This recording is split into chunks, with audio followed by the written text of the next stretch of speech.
and build, and just keep doing what you need to do to build that, and eventually you'll be fine.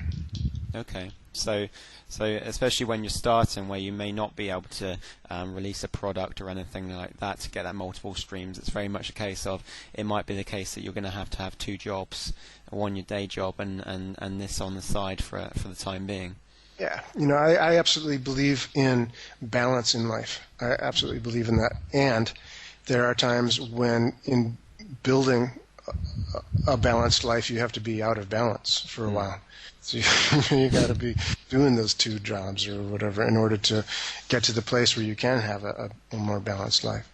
And yes, multiple streams of income, having a product or 2 or 10 or a dozen, having a book, becoming an expert. One of the reasons I started teaching actually is so that I could be perceived as an expert. So when people went to the back of the New Age Times or whatever it was I was advertising in, they'd say, well, I don't know which therapist to pick. Oh, wait, this guy is a teacher? He must be really good. Let's go to that guy. So the reason I started teaching is so that people would perceive me as an expert. Okay. It became a whole other, obviously, thing that I do. But one of the reasons I did it is to have that perception as being an expert. People need to perceive you in that way. And I think another thing is you need to be as professional as possible. I found, interestingly, when I first started off, that I was seeing clients out of my apartment. And then my landlord said, who are all these people coming in and out of the apartment all the time? Well, they're just clients. Yeah, they're just just clients. And he said, you can't do that. I don't have insurance to cover that, etc. So I thought, oh my God, how can I possibly afford an office? But I got hold of one and shared it with somebody for a while, and amazing to me, my whole business doubled. Not only did it pay for itself, it paid for itself a couple times over, because I think it was just a much more professional operation at that point. Okay. People, the waiting room, I had this professional overhead thing, this perception that people walked in is like, wow, this is a real therapist's office. I had the letterhead done. Everything was very professional.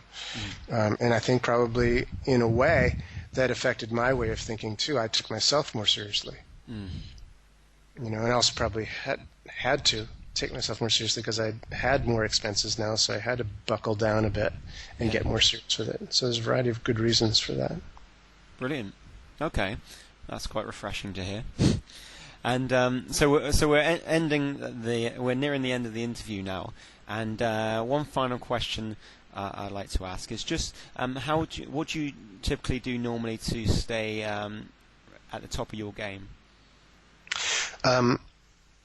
Well, one thing, of course, is I continue working. I see clients regularly. I think there's nothing quite like seeing these people who, like I said, don't care that I wrote a book or anything. They just want to get fixed. They don't care anything about my history. They don't care anything. They want to get fixed now.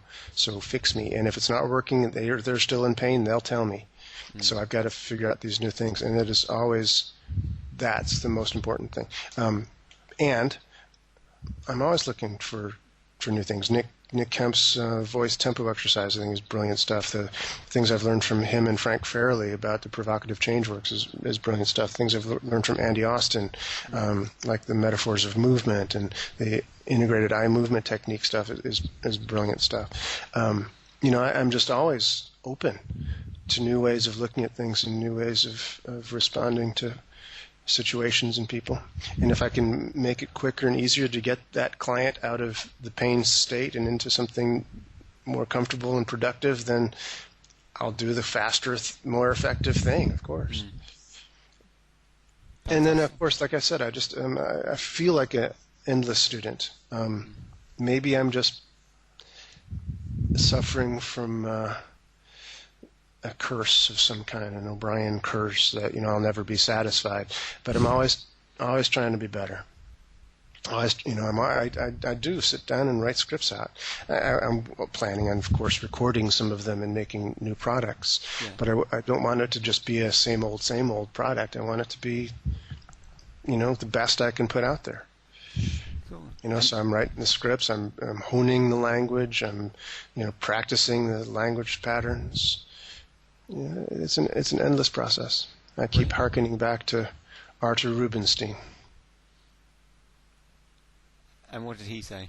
Oh, I mentioned if he doesn't practice for 1 day, 2 days his wife knows, and 3 days his audience knows. Brilliant. And are you planning on training in the UK at all? Doing any workshops in the UK? Actually, I don't think there's anything planned at the moment. No. Okay. But I always love to come over there. I went to school there for a year. I went to school at the Guildhall in London, studied piano there in the 70s, before you were born. Studied there. And been to visit with Nick Camp and do things up there in Leeds several times. So I love coming over there. Brilliant. Well, thanks a lot for spending the time to do this interview, Doug. It's been brilliant. I really enjoyed it. Thank you. I did too. Appreciate you having me. Great. Okay, that concludes the interview then. Well, thanks a lot. You're welcome. Thank you. Okay, thanks a lot then. Bye. Bye-bye.